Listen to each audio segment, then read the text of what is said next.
Before we get into the X's and O's here, I want to let y'all see an example of this after timeout set the Spurs ran earlier this season called Zipper, Elbow, Stagger, Twirl, a play where they used misdirection to confuse the defense and get Devin Vassell in an advantageous position to score the ball. So why that play? Let's pause. Popovich also used this set in the fourth quarter of a tight contest with the Knicks last Friday, but there were a few new wrinkles that set it apart from the first clip we watched.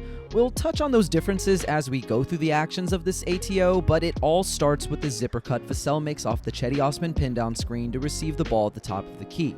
From there, Cedi will flash towards the elbow and catch the ball on the left wing, becoming the main passing hub for the rest of this possession. Vassell will then curl around this back screen from Zach Collins, and we should freeze. Take note of how Zach and Vassell are now both facing the baseline and squared to set a stagger screen for Julian Champagnie. Let's go back to the first clip, where Malachi cuts from the corner, curls the first screen, and clears to the dunker spot as a decoy to give Devin some breathing room for a floater. Alright, let's go back to that second clip. Rather than curl the first screen, Champagnie rejects it altogether, creating a miscommunication between Dante DiVincenzo and Miles McBride that sees both of them chase him into the opposite corner.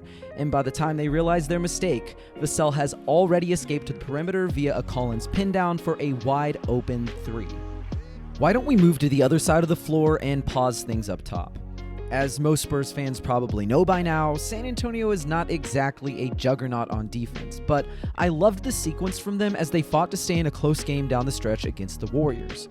Before we resume, it's important to understand the Spurs are in a box and one, a special zone defense where 4 defenders are stationed near the corners of the paint, while the 5th chases the most dangerous scorer around the court, defending man-to-man. Trey Jones gets the assignment on Steph Curry, and the first thing you'll notice is how he gambles for a steal on the handoff, opening a lane to the basket for the 2-time MVP.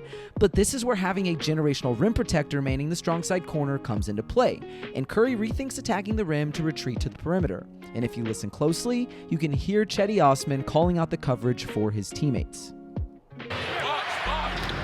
Malachi thwarts a rescreen with a perfect switch that forces Golden State to reset their offense. Curry then gets an empty side ball screen from Trace Jackson-Davis, but Malachi fights over the top, Trace steps up to take away the drive, and a last-ditch kickout yields nothing as Champagnie blocks Moses Moody from behind despite falling for the pump fake.